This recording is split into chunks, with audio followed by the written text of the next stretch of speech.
Many of you are sitting where you get a whole symphony of cell phone rings. And would I please ask you all to turn off your cell phones? It's the quietest it's been around here all day. Question time. Are some people ready? We're right on schedule. There were 3 or 4 people left this morning, and I think if they came by, we could give them priority. But here's one right now. How do your traditions' understanding of the hereafter shape your community's encounter with modernism? Any question? It's a wonderful question. How do our traditions reckon with the idea of hereafter, the hereafter, and in what way does that reflect on modernism?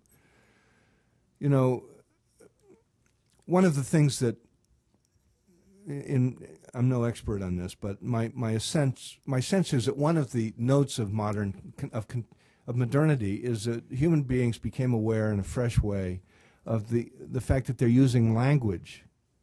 It's related to the revolution in language that took place with the vernacular, the invention of vernacular languages, related to the Reformation, therefore, and so on. But in the modern period, we began to think about the words we use independently of the meaning they have. So I'm speaking to you right now. Let me draw attention to the words I'm using. The words I'm using stand between you and me. And if we have a bond between us, it depends on the words that I'm using. And these words are not actually me. They aren't what I mean. They don't successfully convey what I mean. And when they are received by you, they aren't you either. You and I are independent of the words. Religious language, all religion is essentially words. It's language. What is religion? Religion is language about God. It isn't God. We intuitively, as religious people, have an instinct about the meaning of our experience that it is beyond anything we can explain. I am alive in a way today that has so much depth and I'm so aware of it that I know that something of what's alive in me is permanent. That's the experience.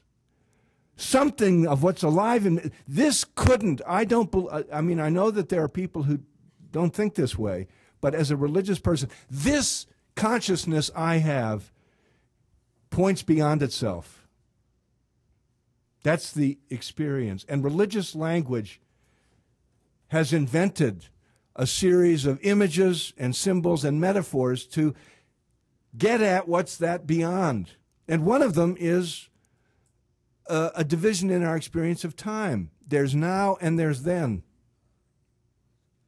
There's this moment now, and then there's that moment then. There's this life now, and then there's that other life after.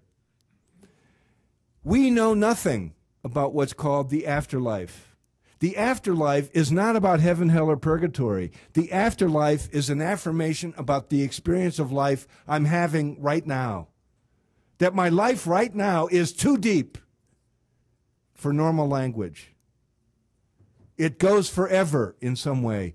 Eternal life is now. And this moment now requires the idea of an afterlife. But it isn't the afterlife that I'm talking about.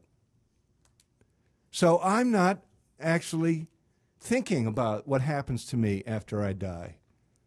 I am thinking about what's happening to me now.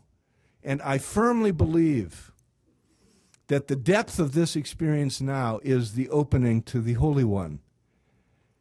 I don't have faith in my immortal soul. I don't have faith in heaven. I don't have faith in the afterlife. I have faith in the Holy One, whose promise to me is unbreakable, as Paul says, even by death. So and let me just say that the language about the afterlife is beautiful language, and I affirm it. So I'm happy to talk about heaven. Less happy to talk about hell, but I understand why we have the idea of hell, because what is hell? Hell is the image we have for the complete defeat of human freedom, which is an option that each of us has. Modernity has given us a much richer notion of the language we're using, of the limits of it, and the possibilities of it. And the biblical tradition is so rich because we can return to the biblical tradition, or if we're in rabbinic Judaism, through the interpretation and the commentary of centuries and centuries, and uncover ways in which our fathers and mothers in the faith have had this experience before.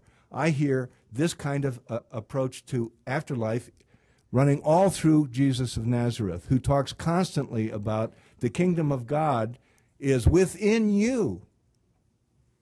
It is now that you are alive to God, not then.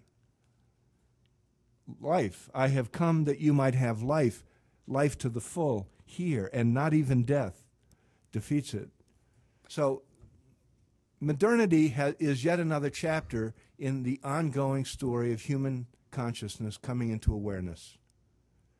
And if we're lucky, our awareness grows and grows, although we also understand the original sin of modernity, that our awareness can also become forgetfulness, and we can forget. We can lose the tradition, as Vince reminds us.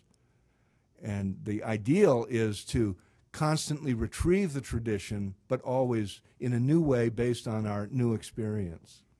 We have 5 questioners in 15 minutes, so we're going to push ahead. Thank you very much, and to other respondents. You know, I'm going to ask the question, answer the question with a question. What's hereafter? What is the afterlife? In other words, we'd first have to define what is the afterlife in order to reflect on, or ask how does it reflect on modernism, and Jim just gave a take on it. The only, just 2 brief things. One is that we have to be very, very careful not to use notions of the afterlife as the place in which that which we know to be corrupt here is made kosher. Things that you wouldn't do here. You know, because what happens is here you're rubbing elbows with others. In the afterlife, everybody is Catholic. No, you know, it's like this is, and therefore it's like. That's why we're all so happy. It's like, and you think, and what happens is that there's things that we wouldn't get through an Americanization of religion now. We allow to exist in our beliefs in the afterlife, and in so doing, allow the perpetuation of cancer in our midst. That's one thing about, and so if we're committed to a religious modern agenda, we also have to redefine what we yearn for. You can't yearn for one thing in this world and then create a completely different standard for the next world without believing that it's not going to trickle down to the way you live your everyday life now. Do you know what? Because of shortness of time, I'll stop with that. I need to say something very quickly also. It's too important a question. In traditional Islam, there is a very, very, very strong importance given to the afterlife. There used to be a whole genre of literature called kutub at-tawahum in Arabic. It's books of imaginings or fantasies or sort of visions of the afterlife, and most of them tended to be negative. It's mostly what happens when you're bad and you go to hell, and they're very lurid descriptions of what happens to you. Even Muhasibi, the person I talked about a minute ago, he wrote one of those things, and there are less of them, but there are books about heaven as well. And but I wanted to say about this point, because it touches on the issue of martyrdom, which is very important, obviously, to people in thinking about Islam today. first of all, what is going to be there in the afterlife in terms of the descriptions and discussions in the Quran and tradition is not entirely clear. You've heard a lot on the news about the so-called 72 virgins. The Quran is not talking about 72 human, female, nubile, Pamela Anderson virgins. The word huri in Arabic comes. It's related to the concept of hur al-ain, which literally is the iris of the eye. It's like something very fine, very beautiful, very sublime. It's a mystery in the Quran, is a good way to put it. And there is a sort of simplistic tradition that, you know, tries to get people to think of the afterlife by sort of jazzing it up and if I can use this term, sexing it up a little bit, so that it becomes particularly appealing to adolescent young men. And one of the things that I do in my spare time, but you know, I don't do it too much because I get really depressed, is I sometimes watch jihad videos. And I watch them from all over the Muslim world. And what's really striking about them is that they're all they're all made for adolescent young men. Perhaps the best one is there's one from Chechnya that I saw. I showed it in a class last year.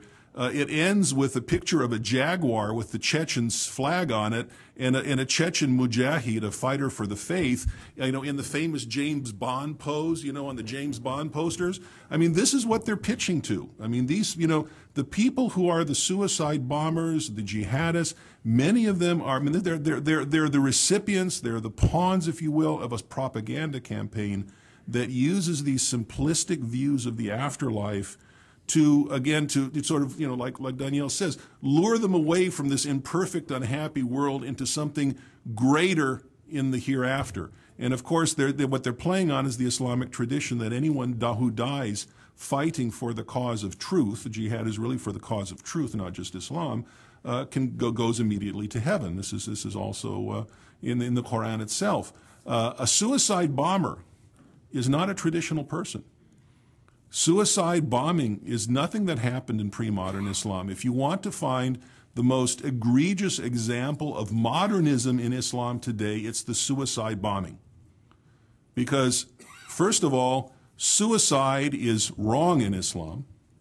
Killing innocents is arguably wrong in Islam. But the most important thing that's wrong about suicide bombing from a theological point of view is that no martyr has the right, and this is in Islam as well as Christianity as well as Judaism, to say, I'm going to die 100%. The martyr is chosen by God. The martyr is not the person who self-selects. And so anybody who blows himself up knowing that he's going to die is someone who is basically a nihilist. And that is what the great, I mean, apart from the sins of killing innocents, that's the great sin in suicide bombing. Because, again, there are lots of martyrs in all three religions. People could go and do something incredibly brave, knowing the chance might be 999 times out of 1,000 they're going to die. But there's always that 1 in 1,000. Sometimes God chooses not to take those lives. God chooses to make them examples for others through their life. And that's what the suicide bomber forgets. I think you were next, and then first in that line next. Please. I'm of the same generation as James, and so I recognize much of what he said, as well as the fact that some history professors say Americanism is the phantom heresy. But nevertheless, it has affected all of us. My question to the group is this.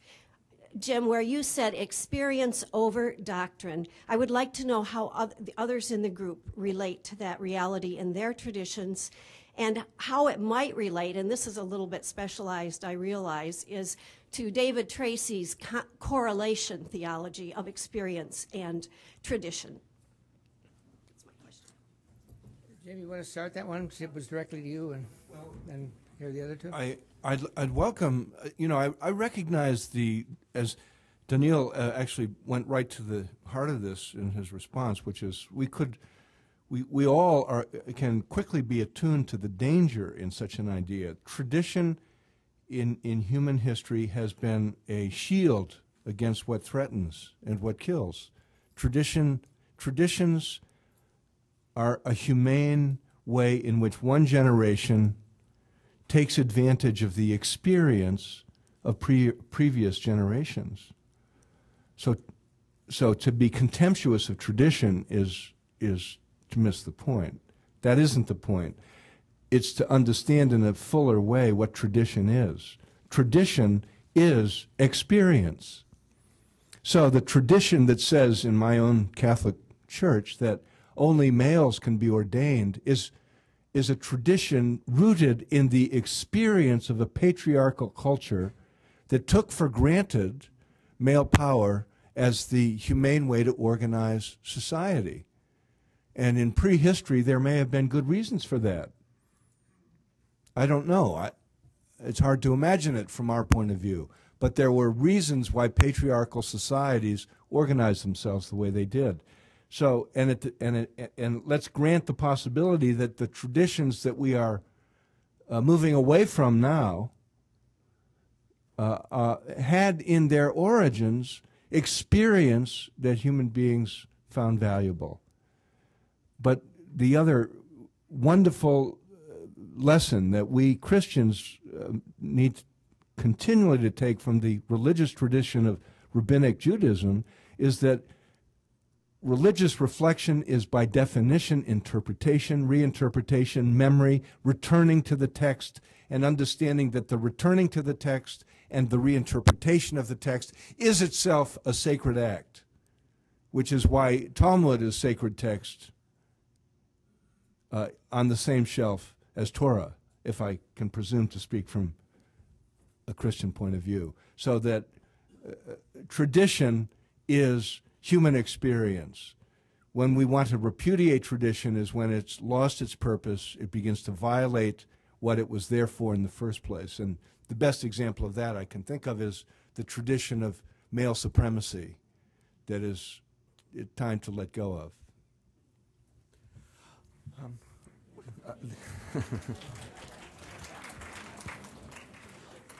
It's such a great question, and I'm tempted to answer it in a 4-hour response. But in the spirit of Hillel, while I stand on one foot, there is a commandment in Judaism. One of the 613 commandments is not to desecrate God's name. And that is defined in our tradition as the most heinous crime that if a person does, they cannot achieve atonement in this life, but rather only repentance and death will create a sense of atonement. And the rabbis then ask, so what is this, if this is the bad one, this is sort of the one you have to know about. It's the other ones aren't so important. This one you have to make sure you don't get wrong. Now, this desecrating God's name has many sides to it. Like, do you think, how could we desecrate God's name? Isn't God, who are we? How could you do anything to God? At most, you can fail, but no, the rabbis say you can desecrate God's name. And what they explain is that the commandment to desecrate God's name is ultimately based on the fact that God chose this world to be the world in which God walks. The God of transcendence chooses to not be an Aristotelian God and to contemplate God's navel, but rather chooses us, wants to be known amongst us, wants us to love God, wants us to care about God. Why? We don't have a clue. Why should a transcendent God care about us? But in the act of revelation, God is empowering, and more than empowering, valuing who we are. God wants you. God actually cares what you think about God. Now think about that for a moment. And so what the rabbis then do is they create the notion that one of the central duties of religious life is to worry also about perception, how things are perceived, what happens and what you do. Now, on the issue of experience, where does this come in? And here I'll use a slightly different language than Jim. I don't know if tradition is experience. It's no doubt also founded on experience. But experience must be a corrective to tradition, knowing sometimes that we're stepping beyond what tradition originally intended, because, and the source of the authority of experience is that being whom God chose to want to be sanctified in their midst, and that is you. And as a Jew, since I don't, and I don't want to, again, I want to be very careful, I'm not saying I don't have an experience of original sin. I don't have an experience of humanity by definition getting it wrong. Quite to the contrary. The commandment to not desecrate God's name and the reverse is to sanctify God's name is an affirmation of the value of who we are. And therefore our experiences, the truths that we rediscover, the things that we learn as we progress through history, are voices that I could not ignore without undermining the value of the human being whom God has given, if not infinite, extreme importance to. Yeah, I'll try to give a Hillel answer also. The Quran says, "Inna al-insana la yatra in ra'ahu istaghrana," says, "Verily the human being transgresses because he sees himself as self-sufficient." This, I think, is the Quranic problem with modernity. If you think of modernity as what I call the Richard Dawkins effect, that type of atheism, the sense that we have come so far and so fast and advanced technologically and scientifically so much that we can dispense with the need for God. The Quran answers that by saying, "Allahu ghani wa antum al-fuqara." God is the self-sufficient, you are the poor, meaning in need of God. And that's why there's a long tradition, for example, among the Sufis of calling themselves the fuqara, the poor. They're not poor because necessarily they're poor economically. They're constantly aware of their need for God. And that, I think, is enough to guard us against the most pernicious effects of modernity. That, we have come far. We have advanced to the point scientifically where we can understand the physical universe and our place in it far more than anyone could ever have dreamt in the time of the Prophet Muhammad or in the medieval period or even 50 years ago. Yet, as the Quran always says, to me the main message of the Quran is you better figure out that God exists, because one way or the other you're going to find out, either now or later. And so get wise. In other words, get smart enough to have a crisis of faith. And that reality is still with us, and that's why religions are still with us. There are questions that science is not able to answer, and probably there always will be. And that itself, I think, is enough, and the rest can work itself out. Question over here, please.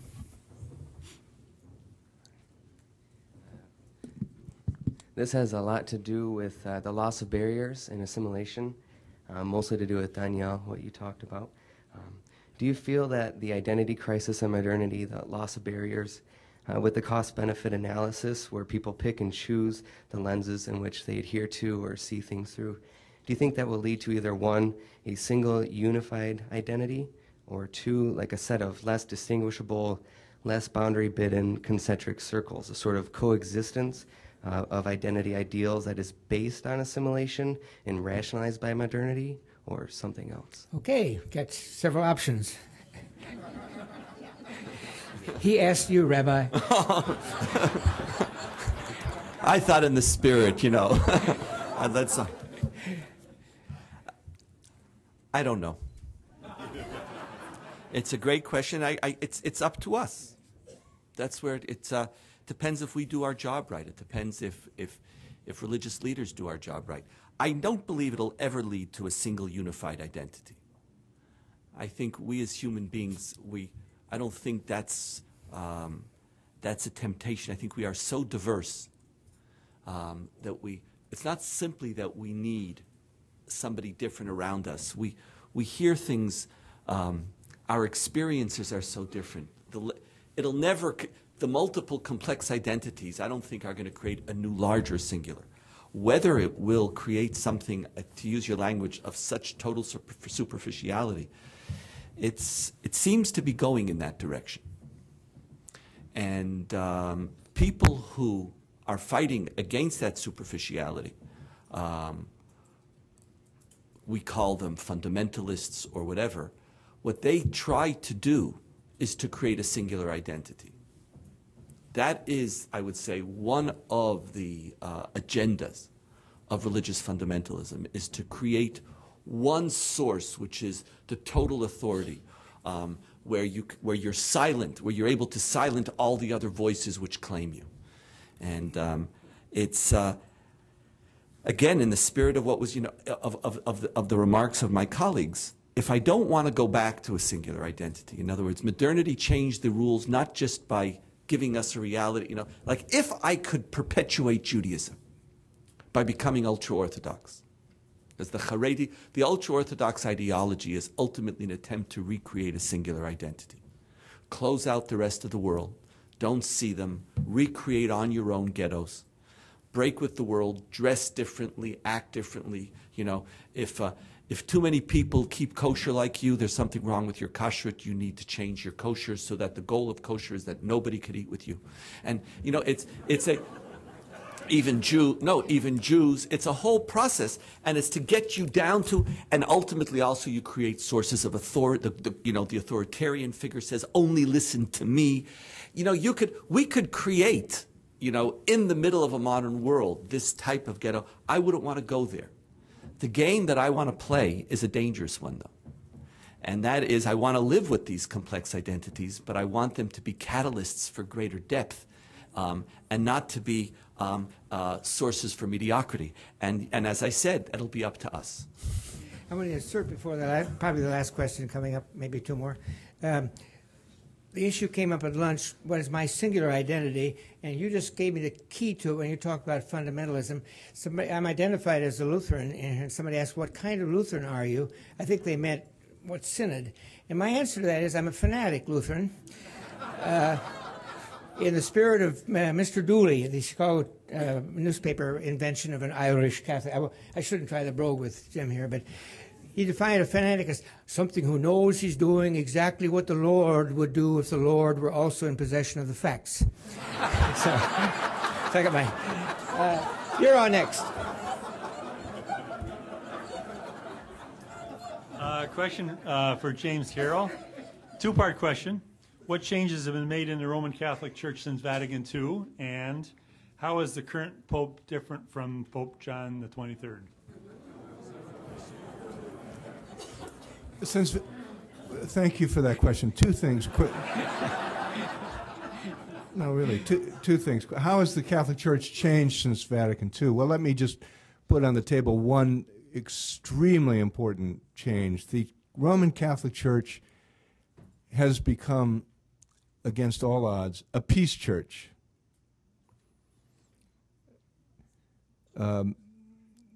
Second Vatican Council is part of this. Certainly Pope John the 23rd's major encyclical of 1963, Pacem in Terris, Peace on Earth, is part of this. But before Pope John, the Catholic Church was the custodian, centrally in Western culture, of the just war theory. The just war theory was used in generation after generation to justify whatever war the powers that be wanted to wage. I believe in the importance of the just war theory, don't misunderstand me, but it was misused, and the Roman Catholic Church was complicit in unjust wars in many ways. And in my youth, the Catholic Church was aligned uncritically with the American side of the Cold War that did not help, as the United States of America, for all of its virtue over against Stalinism, pursued this mad, insane, completely immoral nuclear arms race that resulted in the accumulation of more than 100,000 nuclear weapons. The Catholic Church has stood powerfully on the other side of this. The Catholic Church condemns the American Catholic bishops in 1984. Pope John Paul II and Pope Benedict, as Cardinal Ratzinger, have been firm opponents of all of America's wars. America is the center of a war-making impulse in the world today, and the Catholic Church has been its consistent critic. That is the most important change in the Catholic Church since Nostra Aetate. And I would credit, for all of my liberal disagreements with the establishment, Vatican establishment, this has been a very clear message. And I would say, I said in my remarks, the Catholic Church is having an argument with itself. Churches, an institution like this old, this big, doesn't change quickly or easily. And when the stake of change is planted in the ground, human beings have to, over time, understand what it means and adjust how they live with it. So the most important example of that was Nostra Aetate, because Nostra Aetate was a profound shift in doctrine in relationship to the theology of salvation. In the old days, you had to be a Catholic to go to heaven. Then liberals started to say you didn't have to be a Catholic, but you still needed Jesus. So you couldn't get to heaven without Jesus, and you could get to heaven without Jesus, but actually, by baptism of desire, you really had Jesus but didn't know it. This whole notion of getting to God. Well, the affirmation of the covenant God makes with Israel in Nostra Aetate is the wedge that breaks open that theology. And the Church has been wrestling with it since. And it's been back and forth and back and forth. So the American Catholic bishop said 4 or 5 years ago, the Catholic Church is no longer includes among its purposes the conversion of the Jewish people. That's a logical follow-up on Nostra Aetate. And then a few months ago, instructed by the Vatican, the Catholic bishops issued a clarification of that, which is the Vatican word for we made a mistake there, but we don't make mistakes, so we'll call it a clarification. And now they seem to be advocating the proselytizing directly of Jews. It's confusing. It's 2 steps forward and 1 step back, or 1 step forward and 2 steps back. This is the way the Church changes. Cardinal Ratzinger has been a force for defense of the medieval Church. Since Vatican II. He was a liberal at Vatican II, but he had a reaction to it. And as Pope Benedict XVI, he's been less conservative than he was as Cardinal Ratzinger, but still a defender of the medieval Church. But Pope Benedict XVI marks the end of something, not the beginning of something. The reform movement of the Roman Catholic tradition, part of the larger reform movement of the Christian tradition, again, all post-Holocaust, because the Holocaust was the revelation of basic change that had to happen. All of this is underway, and it won't stop, in my view, because of this pope or that pope. We're on the train toward a reformed and renewed Christian faith. Because you're loud. Because our time is up, we have 2 questions. Would you both state your question and see if they can? Wouldn't it be interesting if they overlap and intersect?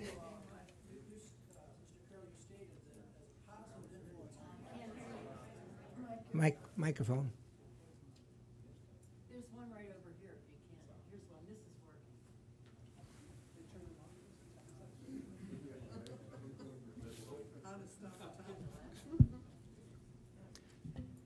Mr. Carroll, as a positive influence on the Catholic Church, you stated several things, but one of them you stated was that the rejection of society in general to Humanae Vitae was a positive thing, and yet in Humanae Vitae, Pope Paul VI stated that rejection of this teaching and acceptance of contraception worldwide would lead to greater child abuse, abuse of women, greater divorce, violence in general, and abortion.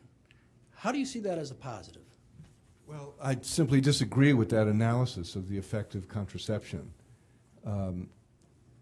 It's very clear from the experience of men and women that family planning, the humane decision-making process according to which people take full responsibility for their families, is a plus. It's a blessing. So that's part of it. The larger context, of course, is that we're living through a massive cultural shift in our time that we don't fully understand. The meaning of human reproduction has changed. Contraception is new.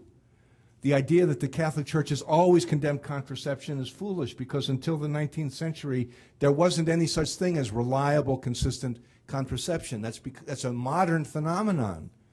And it's been a boon. And let me just say two other things. One about AIDS and the other about abortion. There's a bishops' meeting, a synod going on in Rome right now of African bishops. The Vatican position on the use of condoms, forbidding the use of condoms even to help with the prevention of AIDS, is a deeply, deeply misguided, I would say immoral thing. Africans are dying because of it. Second, as a Catholic who affirms with my church the importance of lowering abortion rates, I believe in contraception. The way to lower abortion rates is to advocate for contraception. The church, and let me just say, the church is speaking on this question because the Catholic people themselves are the church. And the vast majority of Catholics, not just in this country, but certainly in Europe and increasingly in impoverished parts of the South, are making their own decision on this question. The hierarchy has created a terrible bind for itself, ironically trying to protect the hierarchy of the church and its authority. The teaching on contraception has done more to undermine it than any other single thing. And the truth is, the world needs the authentic, wise teaching authority of Catholicism as part of what we do to deal with these great questions. Thank you. And last one.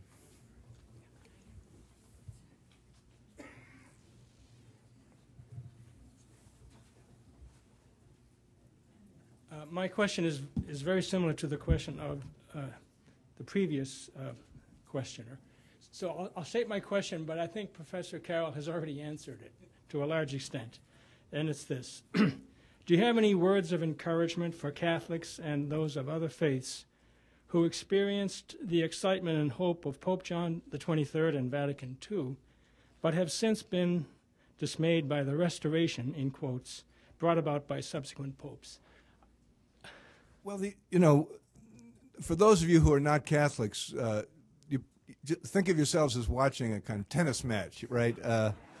We Catholics are in a tennis match with ourselves, and it's it's not that much fun, actually. But